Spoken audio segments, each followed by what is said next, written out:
Hi there, my name's Beth, and today I'm going to be doing my April wrap-up, and probably not a May TBR, because every time I make a TBR, I never stick to it, and I never read as much as I want to, so I'm hoping that this time, without making a TBR, I'll be able to read more than I hope. So, the first book I read in April was 4. This is a collection of 4 short stories or novellas that take place from 4's perspective and take place before and during the events of Divergent happen. So this is not part of the trilogy, but it's just kind of a collection of short stories that take place in the same world.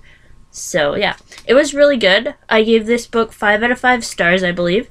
It hooked me in, like, immediately. I loved reading about 4's point of view and what happened to 4 before he meets Triss and before we see, like, what Triss goes through.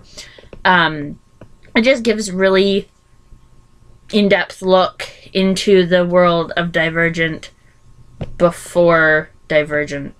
So, I highly recommend reading this if you have read the Divergent trilogy, which I know a lot of people have, and if you enjoyed, even if you just enjoyed the first book, I still recommend picking this one up. It is a really good read, and yeah, give it 5 out of 5 stars. The second book I read, I listened to 4 as an audiobook, and then I also listened to this one as an audiobook. I find it's easier to get books done listening to them as audiobooks. Just walking to work, coming home, cleaning, stuff like that. So the second book I listened to was To All the Boys I've Loved Before by Jenny Han.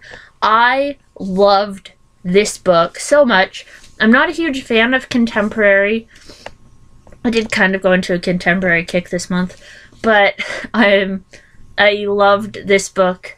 I think I gave this one 5 out of 5 stars as well.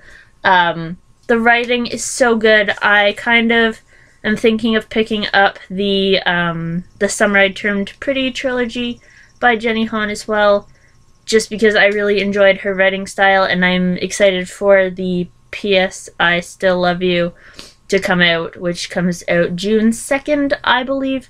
But this book follows a 16-year-old girl named Laura Jean, or 17, who writes notes to all the boys she's loved or, like, had a super intense crush on, and puts them in a hat box in her closet. And one day, her letters get sent out to the boys, so she has to deal with the consequences of that. It's such a good book. It's not entirely about romance. There is some romance in it, but it's a lot about family dynamic and just kind of discovering who you are. So I highly recommend this one as well. And the final book I read this month was also contemporary, and that was Since You've Been Gone by Morgan Matson. Again, another contemporary. I really enjoyed this one as well. I gave this a 4 out of 5 stars just because it took me a while to get into. It is a pretty chunky book. It's 450 pages, I want to say, or just over that. But it was good. I really like the bucket list aspect of this book. I found our main character, Emily, kind of annoying at the beginning, just because she is so dependent on her best friend Sloane, and once Sloane goes missing, she's very unsure of what to do with herself.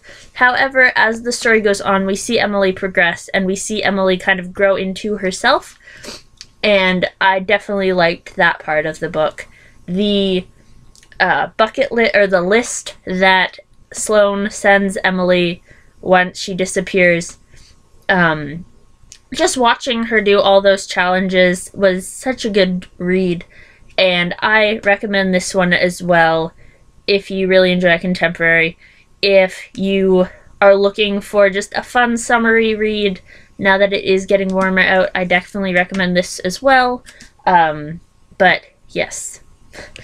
So those were the 3 books I completed in April. I definitely started a lot of books in April, so I will hopefully be finishing those up in May.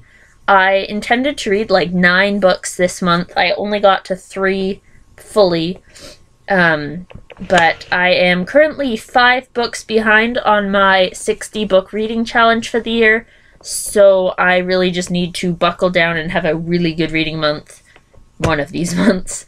So that is all I have for you today. Until next time, have a great day or night, and until next time,